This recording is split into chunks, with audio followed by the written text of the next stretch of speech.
പ്രിയ ദൈവമക്കളെ, നമ്മുടെ ജീവിതത്തെ ആത്മാവിനാൽ ബലപ്പെടുത്തുന്ന കർത്താവിൻ്റെ പരിശുദ്ധ വചനത്തിൻ്റെ മുൻപിൽ പ്രാർത്ഥനയോടെ നമുക്കായിരിക്കാം. ഓരോ ദിനവും എത്ര അത്ഭുതകരമായിട്ടാണ് പരിശുദ്ധാത്മാവ് എന്നെയും നിങ്ങളെയും നയിച്ചു കൊണ്ടിരിക്കുന്നത്. കർത്താവിൻ്റെ വിശ്വസ്തത ഏറെ അനുഭവിക്കുന്നവരാണ് നമ്മൾ ഓരോരുത്തരും.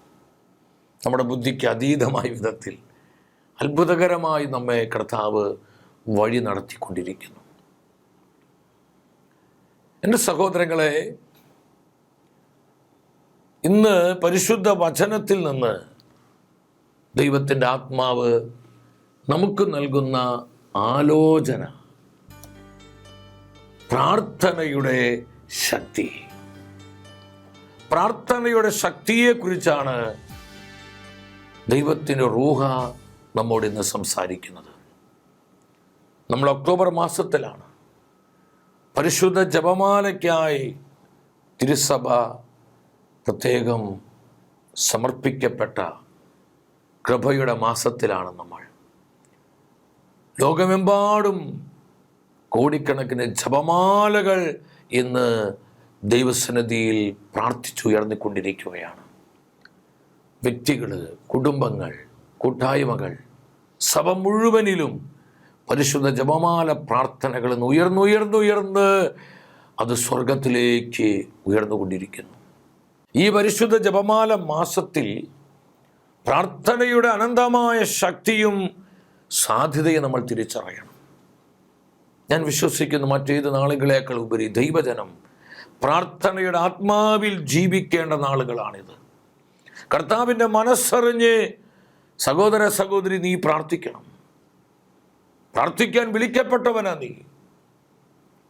ദൈവജനത്തിന് പ്രധാന ഉത്തരവാദിത്വം കർത്താവിൻ്റെ പദ്ധതികൾക്ക് വേണ്ടി, കർത്താവിൻ്റെ തീരുമാനങ്ങൾ സഭയിലും ലോകത്തിലും നിറവേറപ്പെടുവാൻ വേണ്ടി, പരിശുദ്ധാത്മാവിൻ്റെ സ്വപ്നങ്ങൾ സാക്ഷാത്കരിക്കാൻ വേണ്ടി കരങ്ങൾ ഉയർത്തി ദൈവസന്നിധിയിൽ പ്രാർത്ഥിക്കേണ്ട നാളുകളാണിത്. ലോക സുവിശേഷവൽക്കരണത്തിനായി, ആത്മാക്കളുടെ രക്ഷയ്ക്കായി, പൈശാചിക ബന്ധനങ്ങൾ തകരുവാനായി, സാത്താൻ കോട്ടകൾ ഛിന്ന ഭിന്നമാകാനായി, കുടുംബങ്ങൾ വിശുദ്ധീകരിക്കപ്പെടുവാനായി, തകർന്നുപോയ ബന്ധങ്ങൾ കർത്താവിൻ്റെ കൃപയാൽ പുനഃസ്ഥാപിതമാകാനായി, നമ്മുടെ യുവമക്കള് ദൈവവചനത്തിൻ്റെ തീനാവുകളാകുവാൻ നമ്മൾ കണ്ണുനീരോടെ ദൈവത്തിനു മുമ്പിൽ പ്രാർത്ഥിക്കേണ്ട നാളുകൾ. പ്രാർത്ഥനയുടെ ശക്തി അനന്തമാണ്. ദൈവത്തോളം വരുന്ന സാധ്യതയാണ് പ്രാർത്ഥനയുടെ സാധ്യത. യാക്കോബ് ശ്ലീഹ സഭയെ പഠിപ്പിക്കുന്നു. താൻ എഴുതിയ ലേഖനം 5-ാം അധ്യായം 17-18 തിരുവചനങ്ങൾ. ഏലിയ നമ്മെപ്പോലൊരു മനുഷ്യനായിരുന്നു. മഴ പെയ്യാതിരിക്കാൻ അവൻ തീഷ്ണതയോടെ പ്രാർത്ഥിച്ചു. ഫലം 3 വർഷവും 6 മാസവും ഭൂമിയിൽ മഴ പെയ്തില്ല. വീണ്ടും അവൻ പ്രാർത്ഥിച്ചു. അപ്പോൾ ആകാശം മഴ നൽകുകയും ഭൂമി ഫലങ്ങൾ പുറപ്പെടുവിക്കുകയും ചെയ്തു. ഈ തിരുവചനങ്ങളിലൂടെ പരിശുദ്ധ റൂഹ നമുക്ക് നൽകുന്ന സന്ദേശം, നമ്മോട് നൽകുന്ന വചനം എന്താണ്? ഏലിയ നമ്മെപ്പോലെ ഒരു സാധാരണ മനുഷ്യനായിരുന്നു. എന്നാൽ അവൻ പ്രാർത്ഥിച്ചു. ആ വചനങ്ങൾ ശ്രദ്ധിക്കണം. അവൻ പ്രാർത്ഥിച്ചു. ഏലിയ പ്രാർത്ഥിച്ചു. ഫലമോ 3 വർഷവും 6 മാസവും ഭൂമിയിൽ മഴ പെയ്തില്ല. പ്രാർത്ഥനയ്ക്ക് ആകാശവാതിൽ അടയ്ക്കാൻ പറ്റും. മഴമേഘങ്ങൾ നീക്കം ചെയ്യപ്പെട്ടു. ഭൂമി വരണ്ടു പോവുകയാണ്.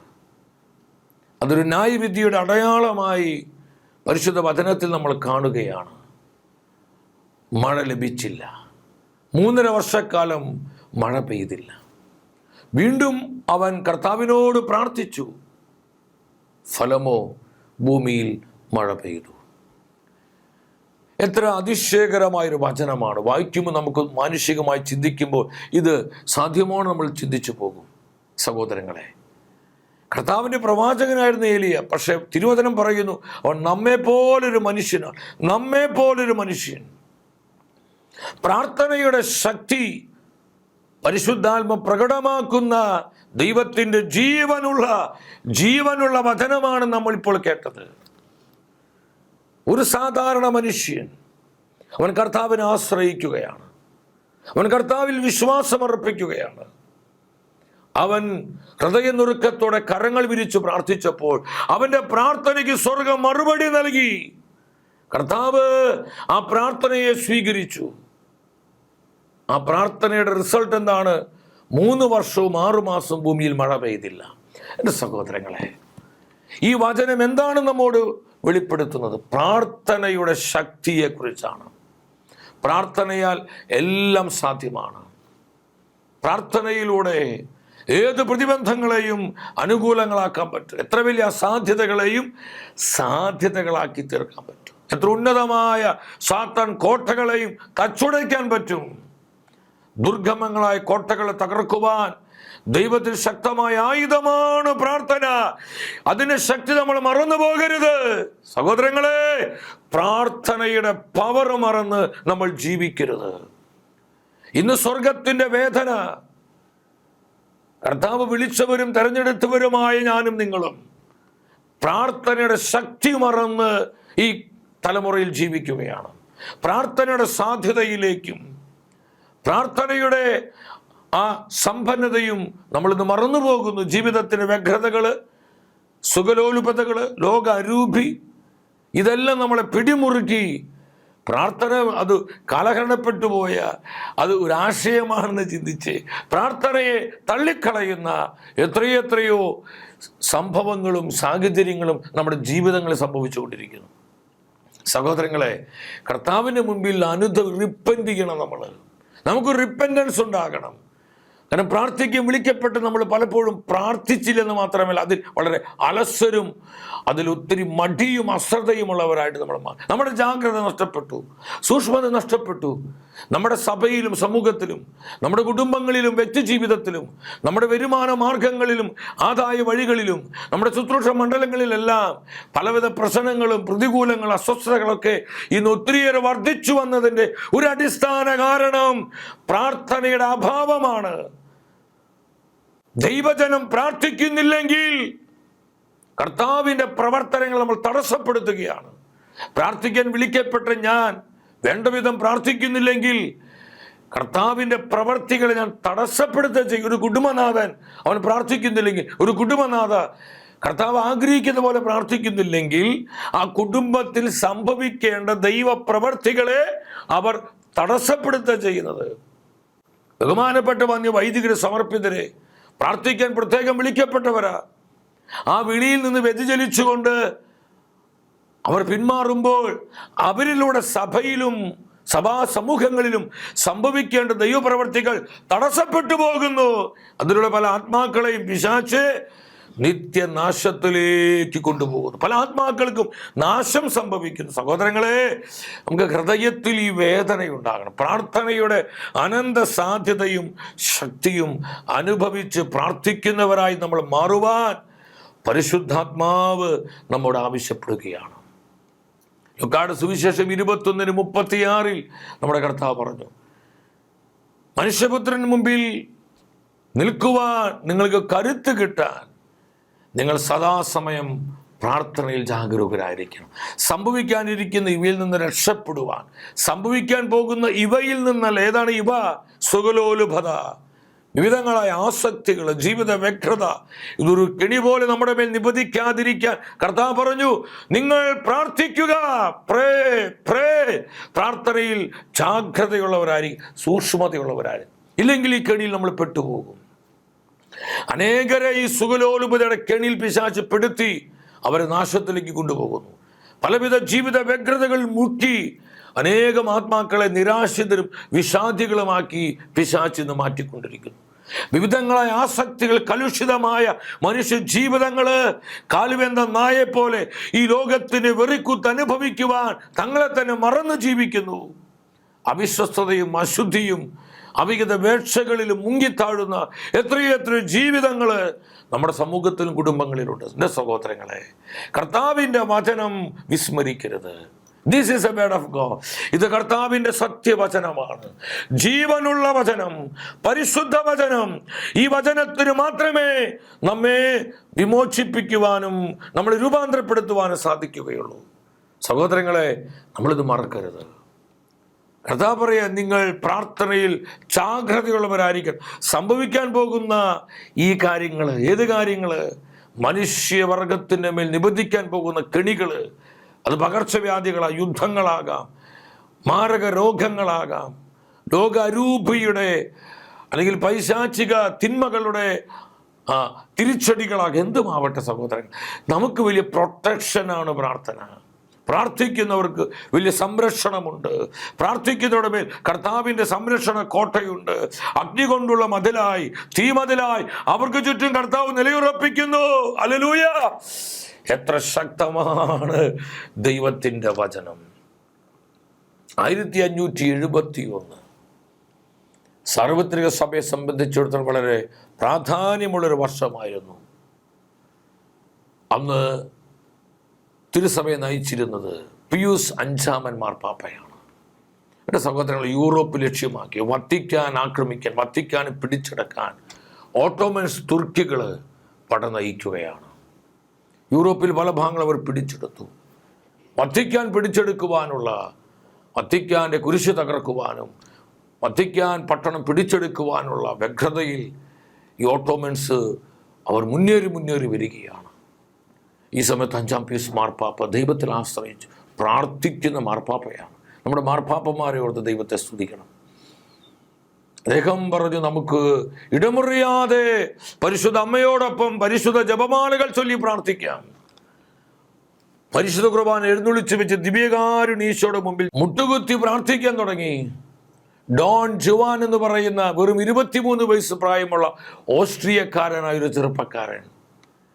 ആ ചെറുപ്പക്കാരനായിരുന്നു ക്രൈസ്തവ പടയുടെ ലീഡർ. ക്രിസ്ത്യൻ ലീഗ് എന്നുള്ള പേരിൽ ഒരു ചെറിയ സൈന്യം രൂപപ്പെടുകയാണ്. മാർപ്പാപ്പയെ പലരും സഹായിച്ചു. അങ്ങനെ ചെറിയ ഒരു സഖ്യമുണ്ടാക്കി, ക്രിസ്ത്യൻ ലീഗ്, ക്രൈസ്തവ പട. അത് നയിച്ചിരുന്നത് ഈ ഡോൺ ജുവാൻ എന്ന് പറയുന്ന 23 വയസ്സ് മാത്രം പ്രായമുള്ള ഓസ്ട്രിയക്കാരനാണ്. ക്രൈസ്തവ പടയേക്കാൾ 3 ഇരട്ടി വലിപ്പമുള്ളതായിരുന്നു അന്നത്തെ ഓട്ടോമൻസ് തുർക്കികളുടെ സൈന്യം. മാനുഷികമായി പറഞ്ഞാൽ അവരെ കീഴ്പ്പെടുത്താൻ സാധ്യമല്ല. ക്രൈസ്തവ പട തോറ്റുപോകും, വത്തിക്കാൻ പിടിച്ചെടുക്കപ്പെടും മാനുഷികമായി ചിന്തിച്ചു കഴിഞ്ഞാൽ. എന്നാൽ പരിശുദ്ധ പിതാവിൻ്റെ ആഹ്വാനം അനുസരിച്ച് പ്രാർത്ഥനയുടെ ശക്തി മനസ്സിലാക്കി ജനം ദൈവത്തിന് മുമ്പിൽ മുട്ടുകുത്തുകയാണ്. സഹോദരങ്ങളെ, ഇത് നമ്മൾ ചെയ്യണത്. പ്രതിസന്ധികളെ പ്രാർത്ഥനയാക്കി മാറ്റുക. നിങ്ങളെല്ലാവരും ഇതൊന്ന് ശ്രദ്ധിച്ച്, ഒന്ന് ശ്രദ്ധാപൂർവ്വം ഇരുന്നേ. പ്രതിസന്ധികളെ പ്രാർത്ഥനയാക്കി മാറ്റുക. നിന്റെ ജീവിതത്തിൽ പ്രതിസന്ധികളുണ്ടോ? പ്രതികൂലങ്ങളുണ്ടോ? അസ്വസ്ഥതകളും കലുഷിതമായ ജീവിത നൊമ്പരങ്ങളുമുണ്ടോ? എൻ്റെ സഹോദര സഹോദരി, നീ അതിനെയെല്ലാം പ്രാർത്ഥനയാക്കി മാറ്റാനുള്ള ഒരു തീരുമാനം നിനക്കുണ്ടെങ്കിൽ നിന്നെ തകർക്കുവാൻ ആർക്കും സാധിക്കില്ല. ആമേൻ. നിന്നെ പരാജയപ്പെടുത്തുവാൻ ഒരു ശക്തിക്കും പറ്റത്തില്ല. പ്രതിസന്ധികളെ പ്രാർത്ഥനയാക്കി മാറ്റുന്നവരാണ് പരിശുദ്ധാത്മാവുള്ളവര്, കൃപയുള്ള ഒരു ആത്മാവിൻ്റെ പ്രത്യേകത. പ്രതിസന്ധികളെ കണ്ട് ഭയന്ന് ഓടുന്നവരല്ല അവര്. ആ പ്രതിസന്ധികൾ അവർ പ്രാർത്ഥനയാക്കുന്നു, പ്രതിസന്ധികളെ ആരാധനയാക്കി മാറ്റുന്നു. ദൈവത്തിന് മുമ്പിൽ ആ വിഷയം അവതരിപ്പിച്ച് അവർ കർത്താവിനെ ആരാധിക്കും. ഇതാണ് അന്നത്തെ സഭ ചെയ്തത്. രാവും പകലും ഇടമുറിയാതെ ജനം പ്രാർത്ഥിക്കാൻ തുടങ്ങി. പരിശുദ്ധ കുർബാന സ്വീകരിച്ച കർത്താവിൻ്റെ രക്തശരീരങ്ങൾ ഉൾക്കൊണ്ടുകൊണ്ടാണ് ഈ ക്രൈസ്തവ പട യുദ്ധത്തിന് പോകുന്നത്. തങ്ങളെക്കാൾ 3 ഇരട്ടി വലിപ്പമുള്ള തുർക്കികൾ. എൻ്റെ സഹോദരങ്ങളെ, യുദ്ധത്തിൻ്റെ ആദ്യ പകുതിയിൽ തുർക്കികളായിരുന്നു വിജയം. എന്നാൽ അല്പം കഴിഞ്ഞപ്പോൾ ലെപ്പാൻഡോ, ആ കടലെടുക്കുക, ലെപ്പാൻഡോ അവിടെ വച്ചിട്ടാണ് ആ യുദ്ധം നടക്കുന്നത്. ആ കടൽക്കാറ്റ് തുർക്കി പടയ്ക്ക് എതിരായി വീശാൻ തുടങ്ങി. അത് ക്രൈസ്തവർക്ക് അനുകൂലമായി കടൽക്കാറ്റ് വീശാൻ, അത് സ്വർഗത്തിന് ഇടപെടലാണ്. യുഗാന്ത സഭയുടെ സംരക്ഷകയായ പരിശുദ്ധ അമ്മ സ്വർഗത്തിന്റെ സൈന്യാധിപയായി തൻ്റെ ജനത്തെ മുന്നേ നിന്ന് നയിക്കുകയാണ്. അവൾ ക്രിസ്ത്യാനികളുടെ സഹായമാണ്. എൻ്റെ സഹോദരങ്ങളെ, പരിശുദ്ധ അമ്മ യുദ്ധം ഏറ്റെടുത്തു. കാരണം അമ്മ മാതാവിൻ്റെ മധ്യസ്ഥതയിൽ ജനം പരിശുദ്ധ ജപമാലകൾ ചൊല്ലി പ്രാർത്ഥിക്കുകയാണ്. ജപമാലയുടെ ശക്തി മനസ്സിലാക്കണം. ജപമാല പ്രാർത്ഥനയ്ക്ക് പവറുണ്ട്. ഇത് വെറും ഒരു മുത്തുകൾ കോർത്തെടുത്തൊരു മാലയല്ല സഹോദരങ്ങളെ, ഇത് മുഴുവൻ ദൈവവചനത്തിന്റെ പവറാണിതിൽ. സ്വർഗത്തിന്റെ മുദ്രയുണ്ട്. സ്വർഗം പഠിപ്പിച്ച പ്രാർത്ഥനയാ, സ്വർഗം നൽകിയ പ്രാർത്ഥനയാ. ഈ പ്രാർത്ഥന നീ വിശ്വാസത്തോടെ നീ ചൊല്ലി പ്രാർത്ഥിക്കുമ്പോൾ അത്ഭുതങ്ങൾ സംഭവിക്കും, അടയാളങ്ങൾ വെളിപ്പെടും, സൗഖ്യങ്ങൾ ഉണ്ടാകും, പൈശാചിക കെട്ടുകൾ പൊട്ടും, സാത്താൻ കോട്ടകൾ തകരും, കഠിനപാപികൾ മാനസാന്തരപ്പെടും, ദേശങ്ങൾ രാജ്യങ്ങൾ ആത്മാവിന്റെ പകർച്ചയിലേക്ക് വരും, കർത്താവിന്റെ സഭ സംരക്ഷിക്കപ്പെടും. ഹല്ലേലൂയ! സ്തുതിക്കുന്നു, സ്തുതിക്കുന്നു, സ്തുതിക്കുന്നു. Ave Maria, Ave Maria, Ave Maria. എൻ്റെ സഹോദരങ്ങളെ, പ്രാർത്ഥനയുടെ ശക്തി മറന്ന് നമ്മൾ ജീവിക്കരുത്. ക്രൈസ്തവർക്ക് അനുകൂലമായ കടൽക്കാറ്റ് വീശാൻ തുടങ്ങി. അത്ഭുതകരമായി പരിശുദ്ധ അമ്മയുടെ മധ്യസ്ഥതയാൽ, പ്രാർത്ഥനയുടെ പിൻബലത്താൽ ക്രൈസ്തവർ ആ യുദ്ധം വിജയിക്കുകയാണ്. 1571 ആ യുദ്ധം വിജയിച്ചത് ഒക്ടോബർ 7-ാം തീയതിയാണ്.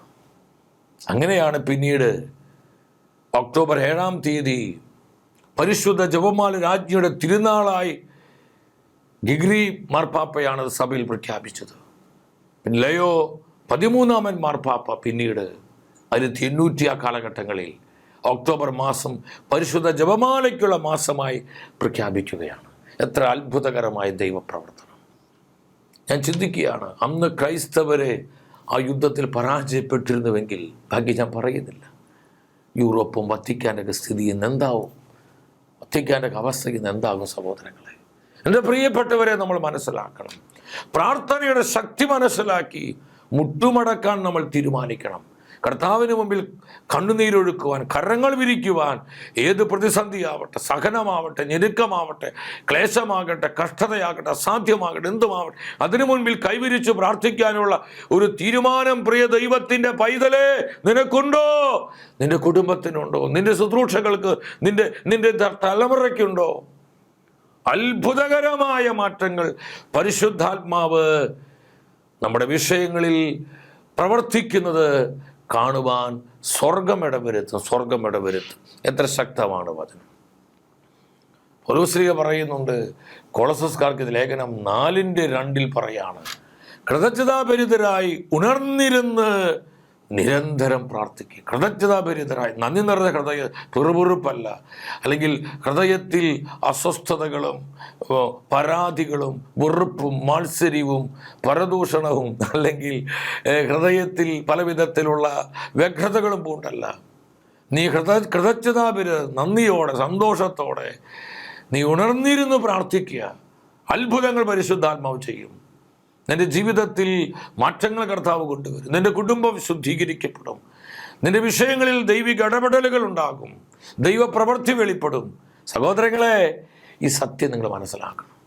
അതുകൊണ്ട് പൗലോസ് വീണ്ടും സഭയെ പഠിപ്പിക്കുന്നത് എഫെസോസ്കാർക്ക് ഇത് ലേഖനം അവിടെ 6-ാം അധ്യായം 18-ാം വചനത്തിൽ, നിങ്ങൾ അപേക്ഷകളോടും യാചനകളോടും കൂടെ അവിശ്രാന്തം ഉണർന്നിരുന്ന ആത്മാവിൽ പ്രാർത്ഥന നിരന്തരം, pray in the Holy Spirit. നിങ്ങൾ ആത്മാവിൽ പ്രാർത്ഥിച്ചു കൊണ്ടിരിക്കണം. നിങ്ങൾ പരിശുദ്ധാത്മാവിൽ പ്രാർത്ഥിച്ചു കൊണ്ടിരിക്കണം. നിങ്ങൾ അപേക്ഷകളും യാചനകളും ദൈവസന്നിധിയിൽ സമർപ്പിച്ച് നിങ്ങൾ ആത്മാവിൽ പ്രാർത്ഥിക്കുന്നവരാകുക. അത്ഭുതകരമായ മാറ്റങ്ങൾ കർത്താവ് ചെയ്യും. പുറപ്പാട് 14:14, നിങ്ങൾ ശാന്തരായിരുന്നാൽ മതി, നിങ്ങൾക്ക് വേണ്ടി കർത്താവ് യുദ്ധം ചെയ്തുകൊള്ളും. പ്രാർത്ഥന വിജയത്തെ കൊണ്ടുവരും. പ്രാർത്ഥന ഹൃദയങ്ങളെ തുറക്കും. പ്രാർത്ഥന മാനസാന്തരങ്ങൾ ഉണ്ടാക്കും. പ്രാർത്ഥന ദൈവപരിപാലനയെ വെളിപ്പെടുത്തും. പ്രാർത്ഥന കുടുംബങ്ങളെ വിശുദ്ധീകരിക്കും. പ്രാർത്ഥന സഭയെ സംരക്ഷിക്കും. പ്രാർത്ഥന ഈ ലോകത്തെ രക്ഷയിലേക്ക് നയിക്കും. അതിൻ്റെ സാധ്യത മനസ്സിലാക്കുക. പുറപ്പാട് 17 കാണാം, അമലേക്യർ യുദ്ധത്തിന് വരികയാണ് ഇസ്രായേലുമായിട്ട്. മോശപ്രവാചകൻ പറയും 17:10-11 വചനങ്ങൾ, ഞാൻ നാളെ ദൈവത്തിന് വടി കയ്യിലെടുത്ത് സീനായ് മലമുകളിൽ നിൽക്കും, ഞാൻ കരങ്ങൾ വിരിച്ചു പ്രാർത്ഥിക്കും. മോശയോടൊപ്പം അഹ്റോനും ഹൂറും ചേർന്നു. വചനം പറയുന്നുണ്ട്, മോശയുടെ കൈകൾ ഉയർന്നപ്പോഴെല്ലാം ഇസ്രായേൽ ജനം വിജയിച്ചു. യുദ്ധത്തിലെ ആ കരങ്ങൾ താഴ്ന്നപ്പോഴെല്ലാം ഇസ്രായേൽ ജനം പരാജയപ്പെട്ടു. അപ്പോൾ യുദ്ധത്തെ നിയന്ത്രിച്ചത് പ്രാർത്ഥനയാണ്. ഇന്ന് യുദ്ധത്തെ മാത്രം, നമ്മുടെ കുടുംബത്തെ, നമ്മുടെ ജീവിതത്തെ, നമ്മുടെ ശുശ്രൂഷകളെ, നമ്മുടെ സഭയെ എല്ലാം കൺട്രോൾ ചെയ്യുന്നത് പ്രാർത്ഥനയായിരിക്കണം.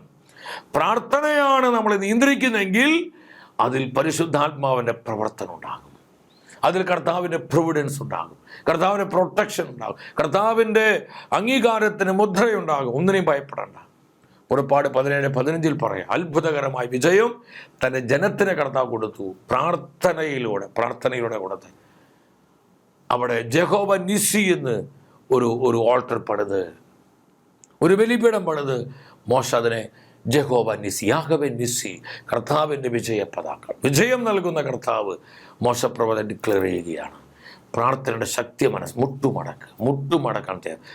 മുട്ടുമടക്കണം, കൈവിരിക്കണം, ധാരാളം പ്രാർത്ഥിക്കണം, ജപമാല ചൊല്ലി പ്രാർത്ഥിക്കണം, ദൈവകരുണയ്ക്ക് വേണ്ടി കരുണയുടെ ജപമാലകൾ ചൊല്ലണം, വചനം ഏറ്റുപറഞ്ഞ് പ്രാർത്ഥിക്കണം, ദിവ്യകാല സന്നിധിയിൽ പ്രാർത്ഥിച്ച് നമ്മൾ കർത്താവിനെ സ്നേഹത്തോടെ കൃപയോടെ നമ്മൾ ആരാധിക്കണം. ഈ ഒരു അഭിഷേകത്തിൽ നമ്മൾ വളർന്നാൽ ആർക്കും നമ്മൾ തകർക്കാൻ പറ്റും. നമ്മുടെ കുടുംബത്തങ്ങളെ പരാജയപ്പെടുത്താൻ പറ്റില്ല, നമ്മുടെ സഭയെ നശിപ്പിക്കാൻ പറ്റില്ല, നമ്മുടെ കൂട്ടായ്മകൾ, നമ്മുടെ മിനിസ്ട്രികളെ ആര് വിചാരിച്ചാൽ ദൈവം കൂടെയുള്ളവരെ തകർക്കാൻ ഒന്നിനും സാധിക്കില്ല. ഈ സത്യം മനസ്സിലാക്കി കർത്താവിൻ്റെ വചനത്തോട് കീഴ്പ്പെട്ടുകൊണ്ട് കൃപയോടെ ജീവിക്കാൻ നമുക്കൊരുങ്ങാം. വ്യക്തിപരമായി നമ്മുടെ നിയോഗങ്ങളെയും നമ്മുടെ കുടുംബത്തിൻ്റെ സകല ആവശ്യങ്ങൾ നമ്മൾ ഓരോരുത്തരെയും നമ്മുടെ കർത്താവ് ദിനംതോറും അനുഗ്രഹിക്കുകയും പരിപാലിക്കുകയും ചെയ്യട്ടെ. ആമേൻ.